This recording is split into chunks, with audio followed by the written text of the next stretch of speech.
नमस्कार, मैं अंजलि मिश्रा और स्वागत है आपका हमारे चैनल में। एक तरफ समीर वानखेड़े के ऊपर आरोप के बाद आरोप लगाए जा रहे हैं, उनके ऊपर मुंबई ड्रग केस मामले के बाद से ही कई सारे सवाल खड़े किए जा रहे हैं और ज़्यादातर जो सवाल है वो नवाब मलिक करते हुए नजर आ रहे हैं। ऐसे में समीर वानखेड़े काफ़ी ज़्यादा परेशान हो चुके हैं क्योंकि इस मामले में उनके परिवार को भी घसीटा जा रहा है और इसी को लेकर वो जो अनुसूचित जाति के आयोग है वहाँ पहुँचे और वहाँ पर पहुँच उन्होंने सारे तथ्यों को सामने रखा। जो भी उनसे डॉक्यूमेंट्स मांगे गए थे, जो भी उनसे सारे जो पेपर वर्क थे, सारी चीज़ें मांगी गई थी, वो उन्होंने उसे जाकर वहाँ पर पेश कर दिया है। इसके बाद आपको बता दें कि जैसे ही वहाँ उस आयोग पे वो पहुँचे, उस आयोग से निकलने के बाद ही एक और स्टेटमेंट सामने आ गई है। वो अनुसूचित आयोग के अध्यक्ष का स्टेटमेंट है जो सामने आया है। उन्होंने कहा है कि हमने जो समीर है, समीर से सारी चीज़ें हमने मांगी है, सारे डॉक्यूमेंट्स हमने मांगे हुए हैं और उन्होंने अपनी नौकरी, शादी, जाति, हर चीज़ के जितने भी डॉक्यूमेंट्स उनके पास थे उन्होंने हमें सब कुछ दे दिया है और हमने एक टीम को इस पे काम करने के लिए लगा दिया है। अगर इस पूरे डॉक्यूमेंट्स के पीछे की सारी सच्चाई साबित हो जाती है, ये सारे डॉक्यूमेंट्स अगर सही साबित हो जाते हैं तो समीर वानखेड़े के ऊपर कोई भी एक्शन नहीं लिया जाएगा, उनके ऊपर कुछ भी एक्शन एक तरफ से नहीं किया जाएगा और उन्हें इस तरीके से परेशान भी कोई नहीं कर सकता है। इसके साथ ही आपको बता दें कि राष्ट्रीय अनुसूचित जाति के जो अध्यक्ष हैं उन्होंने ये बात भी साफ कर दी कि अगर ये सारे जितने भी उनसे डॉक्यूमेंट्स मांगे गए हैं उन सब को अगर सत्य प्रमाणित किया जाएगा, सारी चीज़ें, सारे तथ्य सामने आ जाते हैं तो ऐसे में समीर वानखेड़े के ऊपर कोई भी कार्रवाई नहीं की जाएगी और उन्हें इस तरीके से परेशान भी नहीं किया जाएगा। एक जो मेंटल टॉर्चर अभी समीर वानखेड़े को किया जा रहा है वो करना बंद करना होगा। आपको बता दें कि मुंबई ड्रग मामले में जब आर्यन खान की गिरफ्तारी की गई थी तो उसमें समीर वानखेड़े का नाम काफ़ी ज़्यादा उछाला गया था। इस पूरे मामले को फर्जीवाड़ा बताया गया था और इन सभी में सबसे ज़्यादा बयानबाजी जो करते हुए नजर आए वो थे नवाब मलिक। वही नवाब मलिक जो कि हर वक्त एक नया बयान देकर सुर्खियों में रहने की कोशिश करते हुए नजर आते हैं। वही नवाब मलिक जिनके दामाद भी ड्रग मामले में शामिल थे और ऐसे में उस वक्त उस मामले की जो जांच है वो जांच समीर वानखेड़े कर रहे थे। ऐसे में नवाब मलिक ने अपनी निजी जिंदगी से जुड़े जो तथ्य थे उसको लेकर समीर वानखेड़े के ऊपर अपना भड़ास निकालना शुरू कर दिया और उसके बाद उन्होंने कई सारे कमेंट जो है उन पर करने लगे। उनके परिवार वालों को घसीटा, उनकी जाति पर सवाल उठाए, उनकी शादी पर सवाल उठाए, उनके परिवार के कई सारे मेंबर पर सवाल उठाए और इस तरीके से उन्हें टॉर्चर करते गए। साथ ही उन्होंने समीर वानखेड़े के ऊपर भी सवाल उठाया, उनके काम पर सवाल उठाया। उन्होंने कई सारे गंभीर आरोप समीर वानखेड़े के ऊपर भी लगाए। लेकिन वही समीर वानखेड़े की अगर बात करें तो वो काफ़ी अच्छे तरीके से इस पूरे चीज़ को हैंडल करते हुए नजर आए। काफ़ी अच्छे तरीके से, काफ़ी ढंग से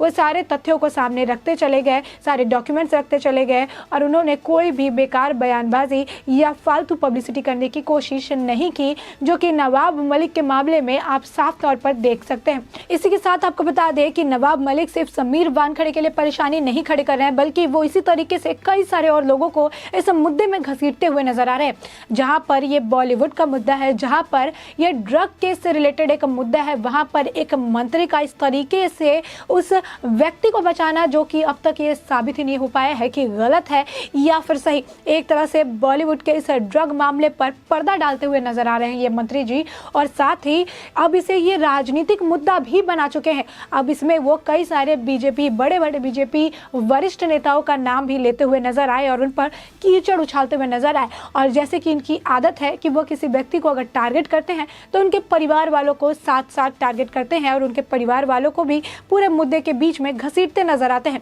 और यही चीज़ उन्होंने इस बार भी की। इस बार भी उन्होंने कई सारे वरिष्ठ नेता को खींच दिया। आपको बता दें कि उन्होंने महाराष्ट्र के पूर्व मुख्यमंत्री तक को नहीं बख्शा और देवेंद्र फडणवीस की जो पत्नी है उनके साथ एक फोटो उन्होंने ट्वीट पर जो है शेयर की और ट्विटर पर शेयर करके वहां पर बीजेपी का ड्रग कनेक्शन ही बना दिया। जी हाँ, आपने बिल्कुल सही सुना। लेकिन जितना ज़्यादा नवाब मलिक बयानबाजी कर रहे हैं उतनी परेशानी वो अपने लिए भी खड़ी करते हुए नजर आ रहे हैं, क्योंकि आपको बता दें कि जैसे ही उन्होंने ये बयानबाजी की वैसे ही एक प्रेस कॉन्फ्रेंस की गई महाराष्ट्र के पूर्व मुख्यमंत्री की तरफ से और देवेंद्र फडणवीस ने एक और बड़ी बात कह दी और वो ये उन्होंने कही है कि नवाब मलिक के अंडरवर्ल्ड के साथ भी कनेक्शन है। जी हाँ, आपने बिल्कुल सही सुना। और इस बात को लेकर वो पूरे तरीके से आप कह सकते हैं कि उनके पास सबूत पड़े हुए हैं और उस सबूत को उन्होंने पेश करने के लिए बस दिवाली भर का वक्त मांगा है। उन्होंने कहा है कि शरद पवार और मीडिया दोनों को ही हम इस बात का प्रमाण दे देंगे कि कैसे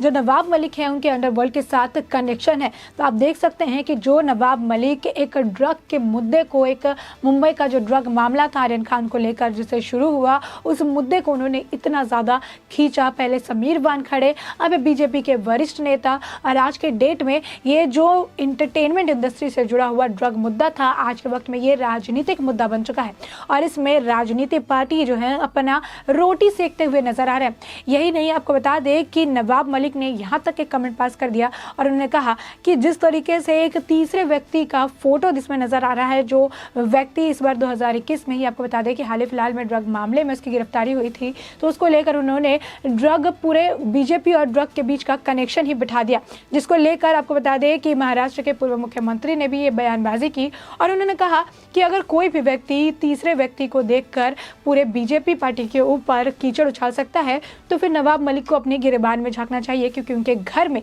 उनके दामाद ही इस मामले से, यानी ड्रग मामले से, इस मुद्दे से काफ़ी ज़्यादा अच्छे तरीके से वाकिफ़ है। और ऐसे में तो हमें भी उनकी पूरी पार्टी के ऊपर कीचड़ उछालना चाहिए, और खासकर नवाब मलिक के ऊपर ही, क्योंकि उनका खुद का दामाद और खुद का बेटा इसी तरीके से इस पूरे मामले में पड़ा हुआ है। लेकिन हम ऐसा नहीं कर रहे हैं। आपको बता दें कि नवाब मलिक के ऊपर अब नेता तो नेता, अब आम जनता भी काफ़ी रुष्ट नज़र आ रही है और कई तरीके के सवाल खड़ी कर रही है। आपको बता दें कि नवाब मलिक के पास जो है 3,500 करोड़ की बेनाम संपत्ति है और इसको लेकर भी वो काफ़ी ज़्यादा चर्चा में रहे हैं। अब ऐसे में चूँकि समीर वानखेड़े का जो कनेक्शन है वह आर्यन खान और उनके दामाद दोनों के साथ जुड़ा हुआ है, तो ऐसे में वो अपनी निजी खुन्नस को इसमें निकालते हुए नजर आ रहे हैं। लेकिन समीर वानखेड़े एक ऑफिसर है, उनमें काफ़ी ज़्यादा सहनशीलता है, वो काफ़ी अच्छे तरीके से इस तरीके के लोगों को हैंडल करना जानते हैं और काफ़ी अच्छे तरीके से अपने चीज़ों को प्रमाणित करते, स्पष्ट तरीके से अपनी बातों को रखते, बिना किसी पब्लिसिटी को किए हुए, बिना किसी बखेड़ा किए हुए, कि बिना किसी बयानबाजी को किए हुए वो आराम से अपने काम को कर रहे हैं और अपने आप को सही जो है सटीक प्रूफ करते हुए नजर आ रहे हैं। इसी के साथ आपको बता दें कि नवाब मलिक जो है उन्होंने समीर वानखेड़े, जो कि एक ऑफिसर है और वो सिर्फ और सिर्फ अपना काम कर रहे थे, उन्होंने काफ़ी ज़्यादा मेंटली टॉर्चर किया। उनके पिता को, उनकी बहन को, उनकी पत्नी को हर मुद्दे में घसीटा गया। एक ऑफिसर जो ईमानदारी से अपना काम कर रहा है, उस ऑफिसर को एक मंत्री पद पर बैठा हुआ मंत्री इस तरीके से टॉर्चर करते हुए नजर आ रहा है और बाकी जितने लोग हैं सब मुखबिर बने हुए हैं, मुख दर्शक बने हुए हैं। अब जो नवाब मलिक है, अब उनकी पोल भी खुलती जा रही है, उनसे भी कई सारे जुड़े हुए तथ्य अब लोगों के सामने आ रहे हैं। जो नवाब मलिक ने समीर वानखेड़े के ऊपर कीचड़ उछालने की कोशिश की थी, अब वही जो है वानखेड़े के ऊपर कीचड़ उछालते उछालते उन्होंने कहीं ना कहीं अपने गिरबान को भी काला कर लिया है, क्योंकि अब उनसे जुड़े हुए जितने सारे मामले हैं वो सब अब रोशनी में आ रहे हैं और लोगों को उनके बारे में भी अब पता चल रहा है। जनता का आलम यह है कि जनता अब उनके बारे में सारी चीज़ें जान चुकी है, उनका कच्चा चिट्ठा खुल चुका है और अब जनता उनसे सवाल करते हुए नजर आ रही है कि जो मंत्री खुद ऐसे हैं, जो मंत्री अपनी मंत्री पद की गरिमा नहीं बचा पा रहे हैं, जो मंत्री अपने घर में नहीं झांक सकते, इनके घर में इस तरीके का मामला सामने आया हुआ है, वो मंत्री किसी और के ऊपर सवाल कैसे खड़ा कर सकते हैं, ये भी एक बड़ा सवाल है, जहाँ पर वो दूसरे लोगों को ये ज्ञान बांटते नजर आते हैं कि वो अपने जो पद है उसकी गरिमा को बनाए रखें। तो वही एक मंत्री होने के बाद वो किसी भी एक बड़े ऑफिसर के परिवार को या फिर एक आम आदमी ही क्यों ना हो, उसके परिवार को एक मुद्दे में घसीटते नजर आ रहे हैं। ऐसे में आपको बता दें कि अब समीर वानखेड़े भी अब एक्शन में देखने के लिए मिल रहे हैं। वो सारे अपने जो तथ्य हैं वो सामने लेकर गए हैं, डॉक्यूमेंट्स उन्होंने सब सामने रख दिए हैं। अब ऐसे में अब आने वाले वक्त में